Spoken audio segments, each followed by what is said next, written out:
Hey everyone, welcome back to my podcast, Guy, of course. Today I have the incredible special guest lined up for you in Jonathan Hammond, who returns back to the show.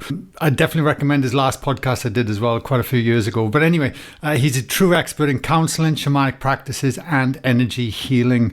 And we dive deep into the powerful connection between personal healing and nature and explore how modern spirituality often misses the mark and uncover the ancient wisdoms that guide us back to our true selves, which is what we're all about here on Let It In podcast. Anyway, Jonathan also shares profound insights on breaking free from societal illusions, the transformative power of faith, which has been huge in my own journey as well, and how each of us can contribute to healing our planet and in turn heal ourselves. Jonathan, welcome back to the podcast.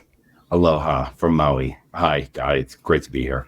I know. I keep staring at your turtle in the background on your picture. Actually, it's almost like the one I got needs a turtle in the middle of it behind mine. Yeah, it's beautiful. It's a daily occurrence. It's a daily occurrence out here to swim with them and to see them. And during whale season, you can see them breach from your car. It's pretty magical. Yeah.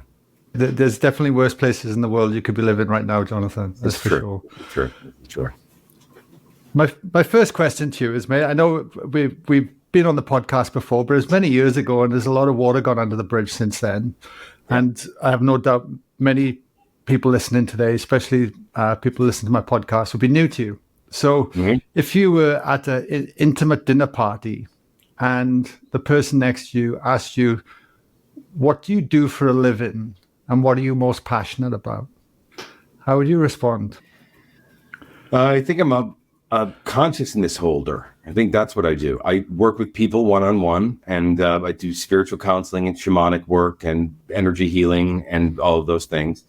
But I think that I'm kind of a hardcore full-time mystic, and I have the opportunity to have a lot of space in my life to really contemplate things and to bring healing and insight to the world's problems as well as individual problems. I don't call myself a shaman. That's not a word that I need to use. It doesn't matter to me.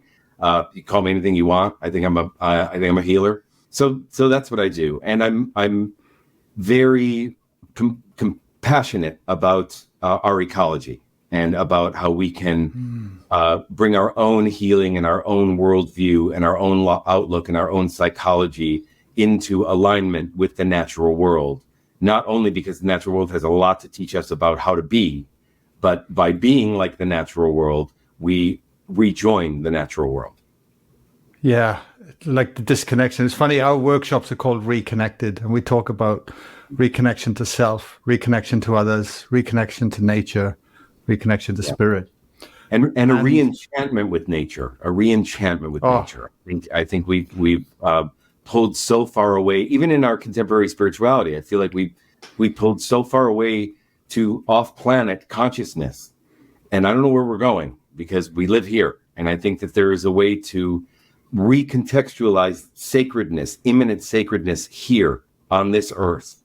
And that our spiritual processes are not so much about higher dimensions and activate your pineal gland and this will happen and all of that. It's about being in lived relationship, in creative engagement with our lives, with the natural world. And that feels really important. And it feels like something that even in a lot of contemporary spirituality is missing because we keep going higher and higher and higher. Mm-hmm. And I think part of the reason why we are in the problems we're in, both ecologically and otherwise, is because we are geared towards being off planet, towards the mental and not towards the embodied and the physical and the lived. I'm so happy you said that, mate. It's like I always think of the image of the tree, and the more we focus on the roots and the deepening and the connection to here and the now and the grounded, that's where I believe we here to experience this physical reality, and we spend half our time running away from it. Right. But naturally, the deeper we go, the roots, naturally the branches will elevate higher in their own time. And that will be a byproduct of that anyway. There's a Native American idea called the original instructions. And what I love about this idea is that it applies to humans and to everything in the natural world, of which we are also part of the natural world. We are animals as well. And the original instructions are essentially that wired into us, gifted to us by the mother, and gifted to everything by the mother, are instructions that are agentive and that are leading towards a purpose, and that everything in nature wants to grow beyond its current circumstances. It wants to evolve. It has a teleology. It wants to get somewhere, and everything in nature, by virtue of it existing, follows that. And it's only humans, and we have it too, but it's only humans who don't listen to that instinctual wisdom towards life, towards growth, towards evolution, towards purpose. We have this funny thing that we do that where we override that, and it's a felt sense in all of us. And those original instructions are, if we could let go and heal into them, they automatically put us in attunement with ourselves and with purpose, just like everything in nature. It, just by virtue of being itself, is following its purpose and at the same time connected to the all. And so there's something very basic about that we're gifted with, even fated with, which is a word that doesn't get a lot of airplay in spiritual circles. But the idea of fate, that I was given these circumstances, this body, this sexuality, that family, and that those were all part of the design of my original instructions, and that if I can align with them and follow them and make them healthy, then I become an agentive being, just like everything in nature, and everything in nature is collaborating to bring life, to continue life on the planet. How have we got into such a disconnection from that? Because I'm in front of people every month, Jonathan, and most people don't trust it. They don't feel into it. They're living in their heads. Mm-hmm. It's almost like you only have to look to the indigenous and ancient practice and the shamanic practices, and this was just part of their natural being on a daily basis. Right. And it's almost like we've discredited in Western society and gone very egoic, and it's all mental. Yeah. Where have we gone wrong, do you think? Well, before, when we were doing it right, and this is from the anthropological data about hunter-gatherer cultures, they knew that they had a separate self, and they knew that they were also equally connected to the all. They held both those ontologies, or those ways of looking at the world. They could hold both, and we pulled away from that. And so the culprit is really culture, human culture versus the natural world. And human culture is all the things we're supposed to be, all the things that we're supposed to believe, all the paradigms of rules and dogma and conventional ways of being that we're supposed to fit into. We even have a part of the psyche that Freud identified called the superego, which is the part of us that assimilates with the culture. They named 3 parts of the psyche, and one of them just assimilates with the culture. All you have to do is turn on the television to see what the culture is that we're assimilating to, and how we pulled away. We've given that more clout and legitimacy than organic reality.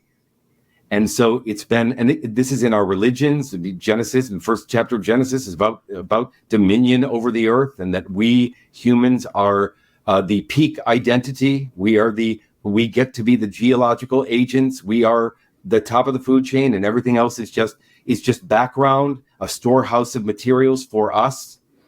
And that began this very inorganic and essentially hierarchical domination over the earth. And because that's embedded in our psychology, we do it to each other.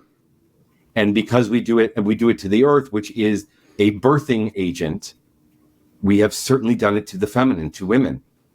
And so it really comes from that. It's been going on. It's not just religion. It's even the classical philosophers talked about that the only kind of soul that required any moral consequence was the rational human soul. And this background, these philosophers are the background of how we think in the West. And so it's been going on for a long time. This disconnection from our feelings, from our body, from our pleasure, and adherence to a hierarchical structure where we send our energy and our soul and our spirit up to them.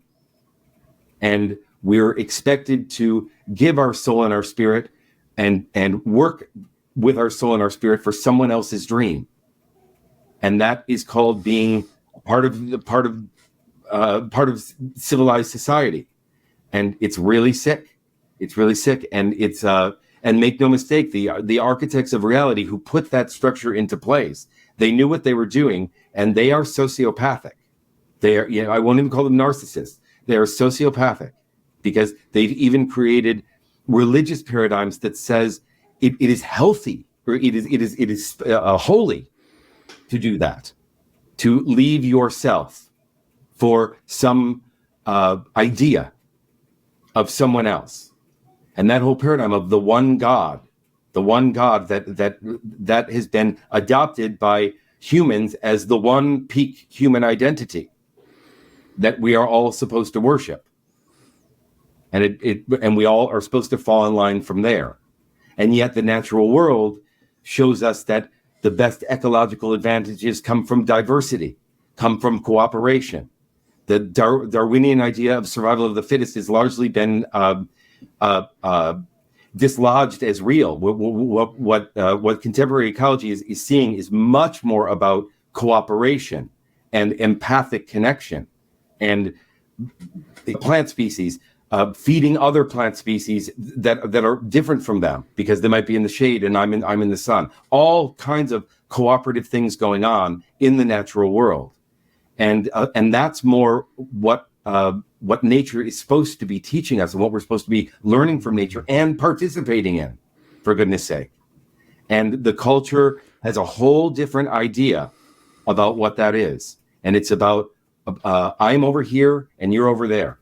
And we are now the most self-aware and the least collectively aware species that ever existed on this planet.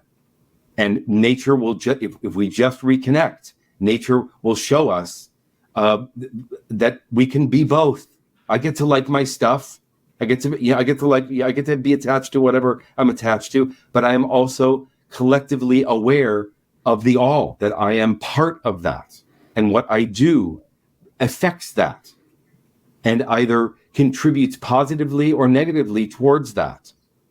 But the idea that I'm not, and the idea that I shouldn't care, is what's wrong with the culture and what's wrong with our adherence to it.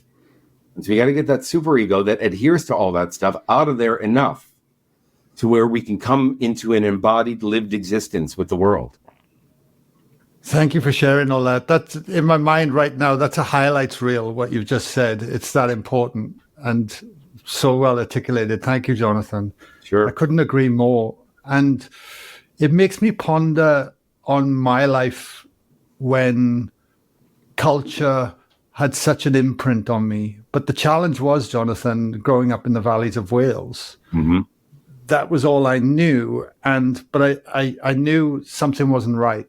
So the culture of the schooling system, the culture of the way people, the amount of alcohol drank, and the tribalism around rugby and life, it's like, and even at a young age, I felt like I never fitted in. But what came then, like I felt like a brave soul because I said, I'm not going to settle for this. But it was such an extreme pressure. Yeah. And I feel at some level, we all feel that, it's wanting to keep us in this unconsciously there. Well, so I went through. I'm envious of you because I bought it. I bought it. The idea that you were questioning it at a young age is just a testament to who you are. But this wasn't on my radar, So and I think that's why you're doing what you're doing, because there was something about you that was feeling like this isn't quite right. And throughout my life, in all my previous false lives to this one, which are all necessary, they're all okay. It was feeling, this doesn't feel exactly right. I'm following the rules. I'm doing the right thing. I'm succeeding in ways that I was taught to were the way. And every time I would have one of those trophies, I would go, I don't want this trophy. I don't give a shit, and so I really had to undo what I was taught, what success is, what manhood is, for goodness sake, what life is about, what the legitimization of my own pleasure, as opposed to my own ability to cope and people please and suffer, all of which are taught to us by the culture as okay. And we need to question that stuff. Because yes, there's suffering in nature, but nature doesn't like it when that happens, and it avoids it at all costs. And it certainly doesn't sign up for a life of it. Yeah. When you look at culture and you look at these systems and that are in place, everything looks so big and powerful. Mm-hmm. And you think, it's so easy to go, I'm just a cog in a wheel, and I can't do anything change. And I think we get caught up in our own pain, our own belief systems, and we settle for something far less, like you said, and we disconnect from all those intuitive feelings and connections. And faith is something that you raised as well earlier, which is hugely important in my life. Where do we start? Do we start on healing ourselves? Do we start on healing with the planet? Is it a collaborative approach? When people come to see you and they're in pain or needing guidance, what are the general themes that you find to help people feel empowered to then start to actually feel like they could be not only making a difference in their own personal life, but then to the people around them and to the planet that we inhabit? Well, when you start talking cosmology, it can feel overwhelming. You start talking about the environment, it can feel like I'm just a little nothing. You can't care about the plastic in the ocean if you have a tack in your foot. So we got to get the tack in your foot out. That is the personal healing. You can't be of service to the collective in any sort of way unless you're well. So yes, of course, you are. Whatever you heal in you is automatically, because we are connected to the all, because there is only one mind. Even the Gaia theory talks about that the entire Earth and the biosphere around it acts like one organism, and so we are all each individual cells in that organism, and curating health in our own cell contributes to the organism. So if you want to care about the ecology, it's not about becoming an activist or joining Greenpeace or something. It's about taking care of yourself. It's about being well. It's about working on yourself enough that you are not spilling your stuff into someone else's experience, that you are self-regulating, that you are taking responsibility for your life, that you're taking responsibility for your own healing, that you recognize your own pain and work with whoever or whatever to get out of it, because all of that stuff is obscuring those original instructions. Because the original instructions, if followed, will not only give you your true self, but will give you your true self in collaboration with the all. So the ecological is nothing. You can be ecological without ever leaving your house, if nature isn't your thing, just by virtue of really taking care of yourself and healing yourself. And the last thing I'll say is that I think that that there are two kinds of people on our side. There are two kinds of people. There are the people who are tuned into what we should do, and there are people who are tuned into what we can do. And I think we need both. And I think the people that are tuned into what we can do need to listen to the people who are tuned into what we should do. And so our influence in our wellness, in our care, attracts other people who maybe are of a different echelon of power, maybe do have political sway, maybe do in some way are rubbing elbows with the architects of reality. And so we're all needed. I often say with my clients who are in corporate structures, I say, you kind of go into the Death Star dressed as a stormtrooper, 5 days a week, but underneath you're giving earth wisdom in disguise. And that's what we have to do. That's what we have to do. Yeah. It's so tempting sometimes to run away from it. And like I've often thought about it, just like I'm just going to get a little farmland. I'm just going to grow some veggies and just keep my life very simple. Mm-hmm. But I feel a great sense of contribution, and it fills me in such a way when I go into major cities and major places and run these workshops and feel like I'm getting in the dirt and starting to make people aware of what's possible. And I feel we can all have that opportunity, as opposed to just run away from everything, that we can face up to it and actually contribute it. Totally. I heard something great. I wish I had thought of it, but I didn't. Someone was talking about changing consciousness towards ecology, towards interconnection. And he talked about creating pockets of sanity. And so I think your impulse to go and have a little bit of land where you get to live by rules that are in attunement and aligned and loving and empathic makes a lot of sense. And I think we can all individually create our own pockets of sanity. And if enough people are doing that, something else might take hold. Yes, absolutely. So you've clearly created a pocket of sanity for you where you're living. And right. I'm curious, do you mind sharing a little bit about your experience and what were the defining moments for you, Jonathan? Like, because you said you'd fully bought into culture and you'd lived that life and felt like you lived many lives, and now you do what you do. Mm-hmm. And so if you had to articulate, what would have been the defining kind of moments or things come into your awareness that just went right? I mean, I have so many, and I think we all do. And I think we don't give them enough clout. I have so many peak experiences that say there's something else going on. So many spiritual experiences, even the idea of the grace that comes when healing happens in me, when I really am able to let go of something and enter into a new way of being. That's grace. That is miraculous. And I've been on that path my whole life. I remember when I was about 20 years old, I was walking in an airport, the bookstores in the airport. And and I always went to the self-help section. It was the only kind of book I ever read in my entire life. And one of the books, I don't know whatever became of the book, the title was Feeling Good. And I thought, that sounds like an idea that I can't even imagine what that 20 years old, like, what is that like? And it opened something up in me. And I've been trying to do that for my whole life. So, and doing fairly well at succeeding at it.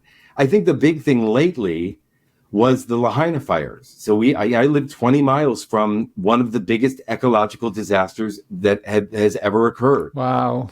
And it opened something up in me. The biggest thing that it opened up was that the next day, when you look at the media, the culture, it was all stories of the Chinese laser beam that did this and the government conspiracies and the aliens. And no one was talking about that this was fire and air and a little bit of human error and extreme weather, the likes of which this island has never seen, that could not survive, and its infrastructure could not survive.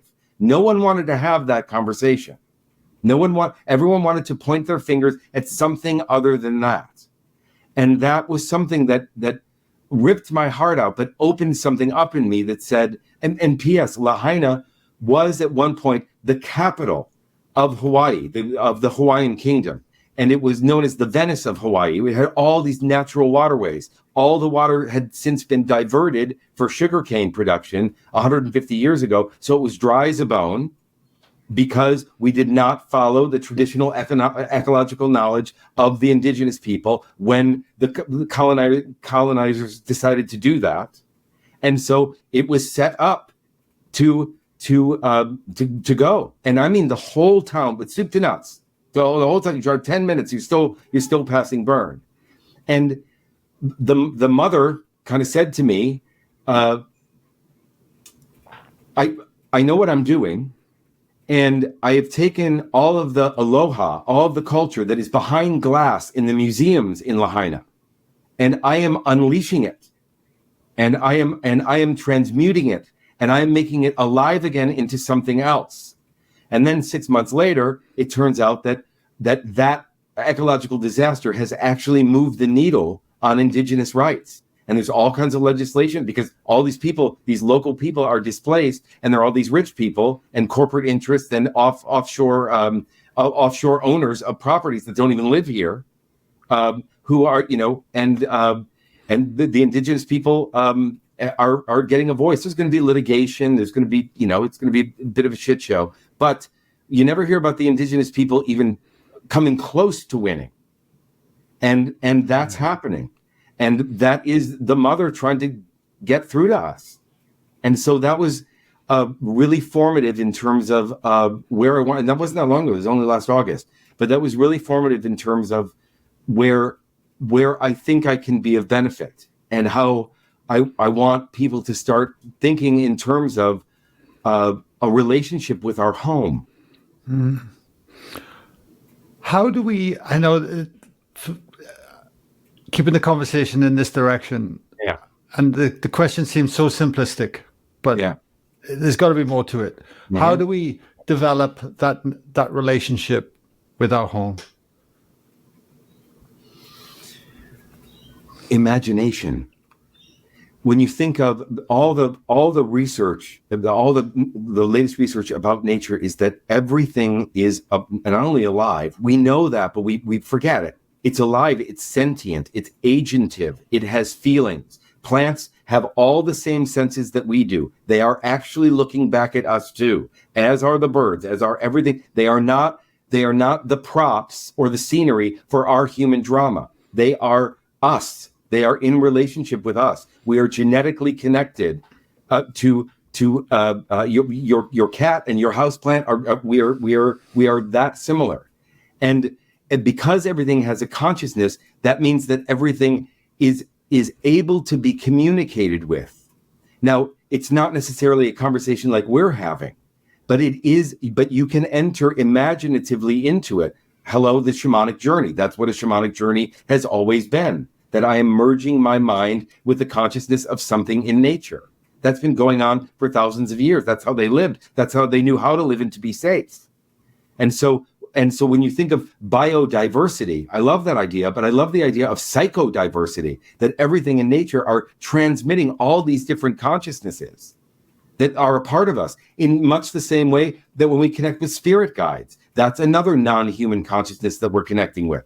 This place is enchanted, and it's filled with consciousness and when they start dying, we lose that consciousness, and we don't know if we need it or not. But if the mother put it there, she put it there for a reason. And so it's about that. It's about that conversation. And really you enter it through imagination. You enter it with a sense of humility and kinship and connection and care and curiosity, for goodness sake. And something will emerge. I often state that, if you think of, if a walk in the forest is about, the forest is going to give me a message about this question that I have. If that's your reality that you enter the forest with, the forest will start talking. If you don't have that reality, it's a forest that you walk through. But the one that is the one that I'm suggesting, the first one, is an animistic orientation that has been going on since the beginning of Homo sapiens. 99% of yours and my ancestors practiced that lived relationship with the natural world. 99%. It's only been relatively recently that we got all weird, and that was considered primitive by the West, by the European West. That's a primitive consciousness. You don't know the difference between yourself and the other. You're an idiot. And it's like, no. I recognize that, but I also recognize that I'm part of it, as are you. And that is, we used to think that way. And I think we have to teach children that the teddy bear doesn't have sentience, because that's where they would automatically go. I've even heard animism as our natural state. our natural state, our natural healthy state. And that we have to really do a whole bunch of jumping through hoops, mental hoops, and separate hoops and mean hoops to not make that connection. And that's what we've forgotten, and that's why the planet's so sick. Yeah. And then you combine the fact that we don't even give ourselves permission to slow down and create space in our life, because we're in this hamster wheel, and Right. we're not even giving ourselves that opportunity just to breathe out and actually start to lean into our imagination, lean into play, and lean into that curiosity, and start to become more aware and get our And I feet think in the earth or the sand.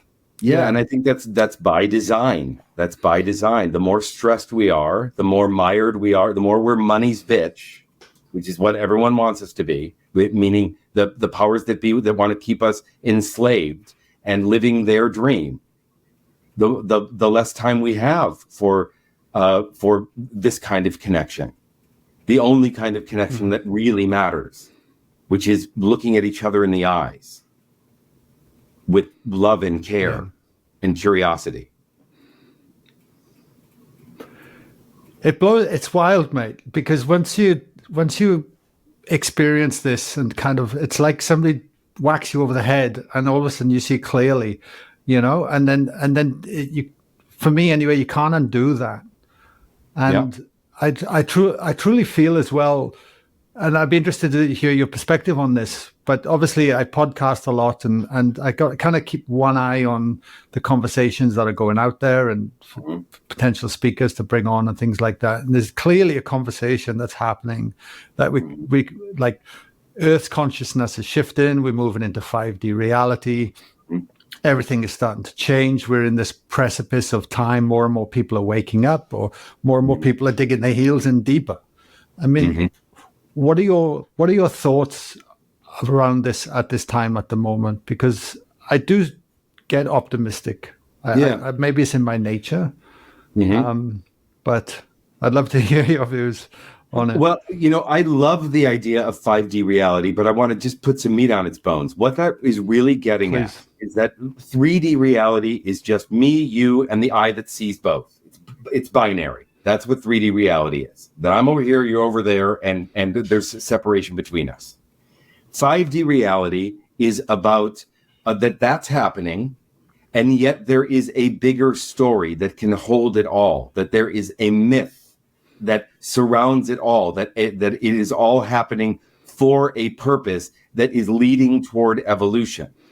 And so 5D reality means that I can live right along that guy who I don't like very much and I don't trust very much, and I can curate my own reality and live alongside him, and connect myself to something. I know why he exists. That's part of 5D. I know why he exists, but that I'm holding a bigger perspective, and that's how we can live alongside the things that we don't resonate with and not be infected by them, because we're holding a bigger perspective. I'm not just in that 3D reality where I don't trust you, you don't trust me, et cetera, et cetera.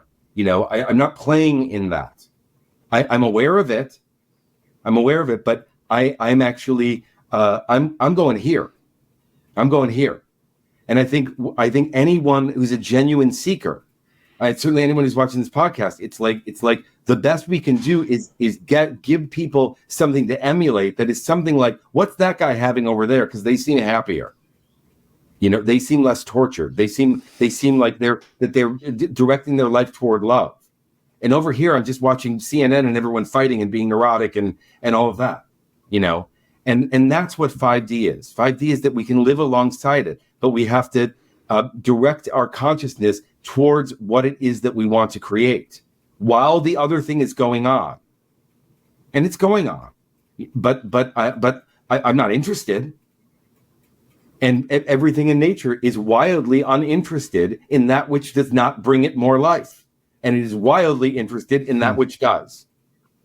It doesn't take long before we just need to turn back to nature for answers, does it? That's what it feels like every single time. It's all there. It's all there. If I thought that there was some other system, dogma, rule to follow, I'd buy it. But that's the one that makes the most sense, because it's right there. It's right there. It's there to teach us. You know, there's a famous Cherokee story about that the animals go to the animal people go to the stone people and the plant people, and they say, we're going to kill the humans because they're the fucking assholes. We have the ability to do that. We're going to kill them. And the plant and the stone people, who are older and who have less egos, say, I understand why you feel this way. That is not in accordance with Great Mother. So instead, what we will do is that we will provide a medicine for any of the young humans who ask, and we will provide them with medicine through our existence that they can take for themselves.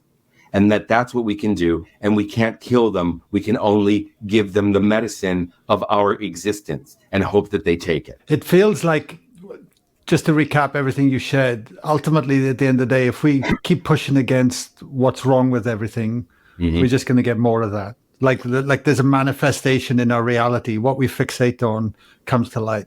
And if I'm aware of it, I know it's going on, but this is the world I want to see. This is how I wanted to represent it. And I want to embody that. And I'm going to live it from here, the heart, from my space, and know then that's going to start to influence. And then if enough people start doing that, that will become our reality. And it's not avoidance. It's not. I'm aware of it. We're aware of the things that we don't like. It's not avoidance, and it's not transcendence. It's focus on something else. It's attention on something else. It actually requires a kind of discipline, even. You know, I was on a podcast the other day, and the host said, "What do you do with that altar back there? And what is that about? What do you do with it?" And I said, not much, except that every time I look at it, it reminds me of a reality that I want to choose today. That's what I do with that altar. Yeah. The one thing it's done for me, Jonathan, I just want to raise, because I can just feel people when they listen, like, if I fixate on everything that's wrong, then I actually feel helpless. Yeah. I feel like it creates overwhelm. Makes me anxious. And it's almost, you get to a point, it's stressful. Yeah. And then I think, well, I'm not going to be no use to anyone, including my family or anything, if I get caught up and churn in that place. But if I move into what can I do to make a difference, then I feel empowered. I feel like I'm moving forward, and it fills me up in a way that is uncomparable when I think about those moments. Hence why a podcast, hence why I do what I do and go out there, and it becomes very rewarding. And I just encourage everyone who's listening to ponder on that and start to really embrace those aspects. I provide a philosophy about why, but you're right. It really is simple. It's simple. It's just feed your potential and starve your doubt. Feed your love and starve your fear. Feed that which is life affirming and starve that which isn't, individually with yourself. It's actually very simple. You don't have to solve the climate crisis. You don't have to solve the political crisis. You don't have. All you have to do is just contribute from your little cell to the one consciousness, goodness, health. And the consciousness, because we're connected to the one mind, the one consciousness, the spiritual biosphere that surrounds the planet, we are contributing to it. And just by living well and living in accordance with your own sense of love and compassion and empathy and care and growth and creation. It's very simple. I want to ask you this, like, as we come towards the back end of the podcast, probably a great direction to kind of take things in to finish. But what I found, Jonathan, on my journey is that the more I've gone inward and healed my traumas, my wounds, my belief systems, I don't know, whatever terminology there is, and created a more coherent being within me. I always visualize like every single cell becoming in harmony, all pointing in the same direction to the collective of myself, and part of that, and it's like the more I've done that, the more clearly I can see without the shit filtering my lens. Basically, that's allowing me then to stop pushing up against that. And I'd love to hear your perspectives, and especially with your shamanic background as well, about those wounds, those things that are there to potentially teach us something, to learn something about ourselves, to be able to move in these directions that we speak of. Well, what you're experiencing is a dynamic that I only understand because it happens every time, which is that when we heal, we become healers. We all want to pay it forward. People say, who are the people in your practice? They're all healers, because on some level, when they get better, they recognize that they want to pay it forward, that they want to contribute to the collective too, because they felt the ecstasy of the healing, even though the healing may have been a real slog, may have been years of undoing, and it's a slog. It's a slog. But the embedded in the original instructions are empathic service to the whole. That's what's embedded there. And so when we remove that which obscures that starts to take hold. So anyone who's ever had any healing, they always want to pay it forward. That's just what happens. So I'm not surprised that you're a podcaster and a healer and a group facilitator and all of that, because you're on the healing path, and healing is a thing, like it's real, like it happens. And when it does, we always want to pay it forward. It's a very weird dynamic. And it actually happened to me. I was in a whole other life. But I was, as I healed, I was so enamored by what I was experiencing, and it felt so much more important than what I was doing, because I was becoming more free and more liberated within my own mind, and releasing that which blocks me from my own life and pleasure and all of that. And I just wanted to be in those energies all the time. And I think that's what healers are. They're in the energies all the time, even if they're just going to a movie. On some level, I'm going to a movie because it's in service to, yeah. Just to give people context, Jonathan, what were you doing? I was an actor. I was a Broadway actor for first 38 years of my life. And that I used to worry when I became a spiritual teacher. I used to worry, people are going to think I'm putting something on because I used to be an actor. I now know that it's much of the same skill set. When you think of like an actor, you read a script and you go, what kind of person would say that? And you empathize with it and become it from the inside. And that's what I'm doing with clients. What kind of person would say that? I empathize with it, become it from the inside with my wisdom, and then I can judge it and make it better. So it's very much the same skill set. It's also about, when you think of acting from a point of view of artistry, it's about, the lines and the blocking and the structure, and then you want the inspiration to come through. And that's very much what I'm doing now, is that I have my wisdom, I have taking my courses, know my thing, and then the inspiration comes through. So it's very much that. But my parents saw that I was so imaginative and such a mimic that they kind of put in my head actor, and that kind of seemed right, because there was no template for what this, for whatever the hell this is.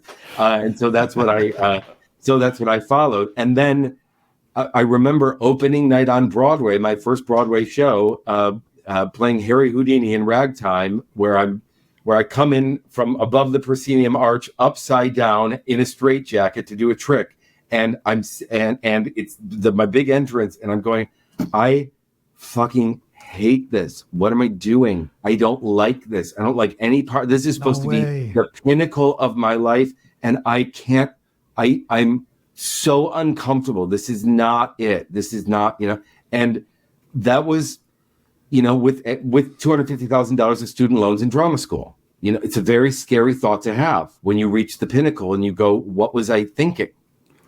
So it was that. So that was my previous life. And I had always done healing work during that career, but it was in the closet because I didn't want it yet, because I was an actor. I didn't want anyone to know, but I always had clients, never advertised, never, I don't even know how they found me, but I always had clients, my little fifth floor walk up in Manhattan. But something just sort of took hold, and I had to really face, I don't want to do this. It doesn't have a big enough reach for me. which is weird given the fact that it's acting, it's public and all that. It wasn't.